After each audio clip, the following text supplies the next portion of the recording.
Hello. Hi. Hello.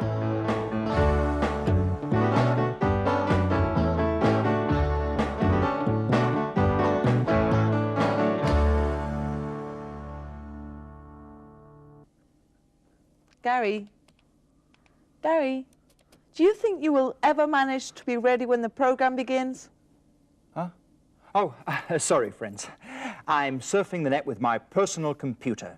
I'm scanning a photo of mine into the net, and very soon my virtual image will be all over the world. Done. Tomorrow, millions of cybernauts in all parts of the world will have seen my photo. Gary, you've been playing with that computer the whole afternoon. If you don't stop it, you're going to go mad. Sarah, listen. One day, I will be the general manager of a big company, and you will still be looking for a job. And why?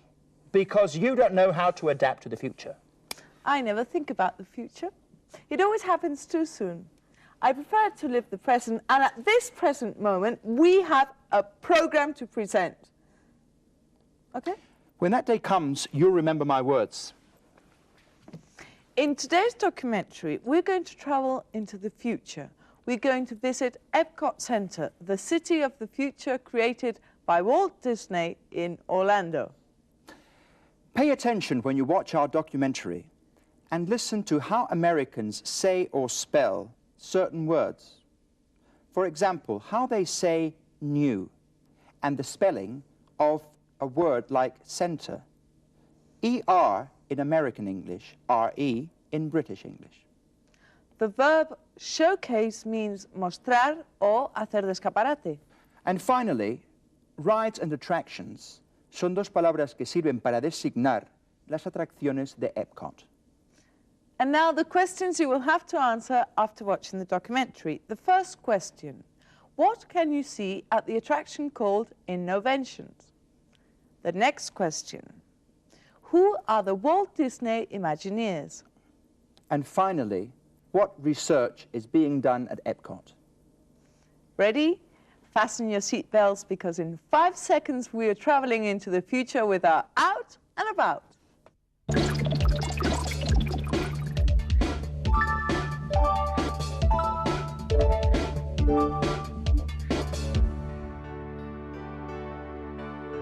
Some years ago, a man dreamed of a city of the future. That dream came true in Orlando, Florida. The man was Walt Disney, and the city, Epcot. Walt Disney himself, returning from the past, tells us what Epcot stands for. We call it Epcot, spelled E-P-C-O-T. Experimental, Prototype, Community of Tomorrow. Here it is in larger scale. Epcot will take its cue from the new ideas and new technologies that are now emerging from the creative centers of American industry.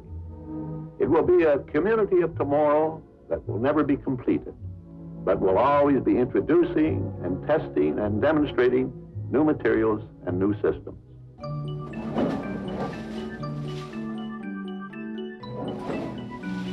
Epcot is more than an amusement park. It's a place in continuous evolution, where every attraction is a new experience, with surprises in store for its visitors. An open window to the future that allows us to imagine what life will be like in the 21st century. We asked Ms. Brandon, a public relations officer at Epcot, to tell us about the philosophy of this city of tomorrow. When Walt created the park, it was to showcase technology and world cultures and bring it to the people of the United States. So what will visitors find here? Visitors will find lots of entertainment, lots of discovery, and it's all done in a fun and entertaining way. What aspects of the human knowledge and experience does Epcot cover? We like to think it covers every aspect in some fashion. There's culture, there's food, there's music, and there are technologies from the near future. In the different shows, visitors can see different aspects of how human knowledge has developed. Innoventions, for example, is devoted to showing the most advanced technology. Domestic robots, computers, virtual reality, and other high technology wonders that very few people have a chance to experience in their daily lives. Other rides help visitors get an idea of what the daily life of an ordinary family will be like in the future, here on land, under the sea, or in the space. But as Walt Disney engineers have found out, it's not easy to show a future that is constantly becoming the present. As Walt Disney himself explained, Epcot is a community in permanent evolution that will never be totally complete. Their creative engineers continue designing new attractions adapted to the latest advances in science and technology. That's why we asked Miss Brandon in what ways Epcot has changed over the years. It's changed tremendously, and it continues to change. The park has got to have an ever-changing presence in order to live up to its name. How are the attractions designed?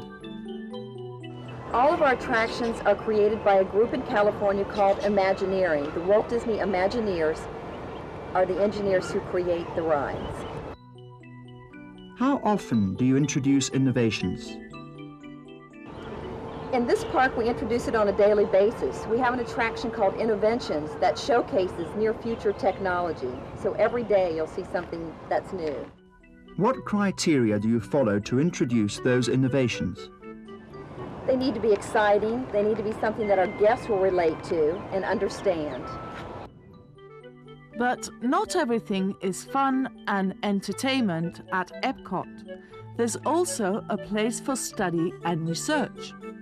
In the attraction devoted to tomorrow's agriculture, research is being done on new forms of food production and on the possibility of setting up farms on the moon or on other planets. A look at the future from the present. A fantastic journey where things that we find astonishing today will be common things tomorrow. Dictate. Greetings from Walt Disney World Epcot Center to all capital letter, that's English friends. Exclamation mark, stop dictation. I've enjoyed that documentary. Me too. The key question is, will life in the future be the same as that in Epcot? Sarah, only time can answer that question. But I hope our friends have got the answers to the questions we asked them before the documentary. The first question, what can you see at the attraction called Innoventions? Let's see. Innoventions, for example, is devoted to showing the most advanced technology. So you can see the most advanced technology or high technology. The second question was, who are the Walt Disney Imagineers? Ms. Brandon gave us the answer. The Walt Disney Imagineers are the engineers who create the rides. And finally, what research is being done at Epcot? Research is being done on new forms of food production and on the possibility of setting up farms on the moon or on other planets.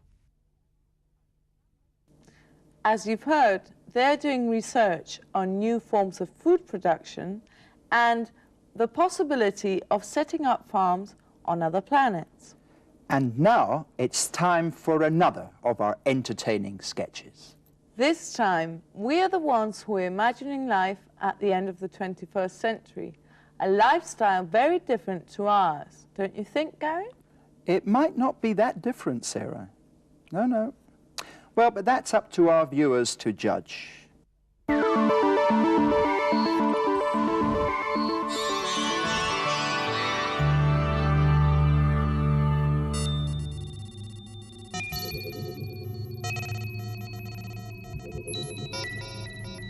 We have been in this traffic jam for over 6 light hours. We won't have reached Saturn by dinner time. We'll be arriving in Saturn in exactly 13 light hours, 24 minutes. I told you we should have taken the Jupiter orbit. Shut up, or when we get to Saturn, I will take you to a scrap metal yard.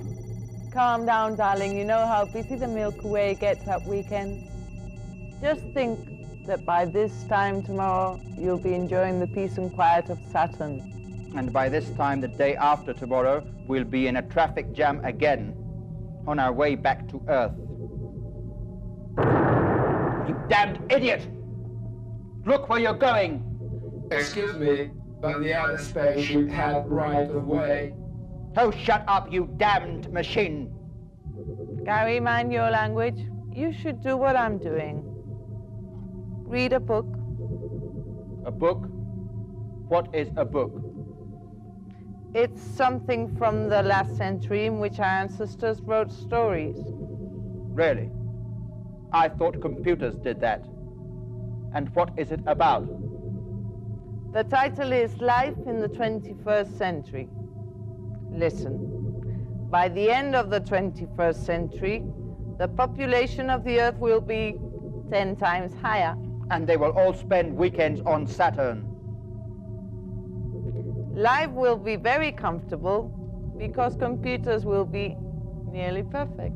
Ha! Our ancestors didn't know HAL 18,000. I'm a computer of the 20th generation, with all advances in virtual reality and digital information and... Shut up, you're just a talking coffee pot. Typical human. As soon as we get home, I will exchange you for a microwave oven. Will you leave poor HAL 18,000 alone? Will you never stop fighting? Look what it says here. There will be no diseases and people will live up to 100 years. That's a lie. Your mother is 102 and she is still alive. Why are you always so rude? You are wrong, as usual. Your beloved mother-in-law will be 75 next week. Does that mean I'll have to put up with her for another 25 years? I think I'll kill myself before then. Can I ask you when that happy event will take place? As soon as I've abandoned you in space. Things have changed so much in this century, haven't they, darling? Yes, you are right. As soon as they have finished the construction works on the Milky Way, life will be nearly perfect.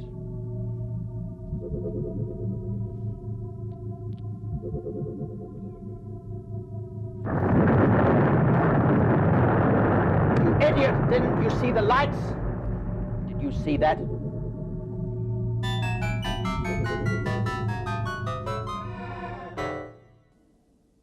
Things have to change so that everything remains the same. Gary, this is no time for philosophy. It's time to have a look at what we've learned in this unit. Summing up.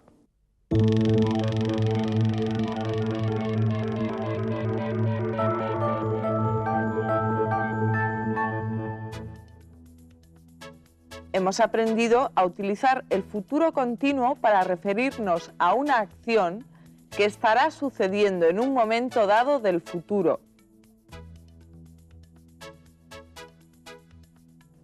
También a utilizar el presente simple para referirnos al futuro en oraciones temporales. Goodbye and see you soon.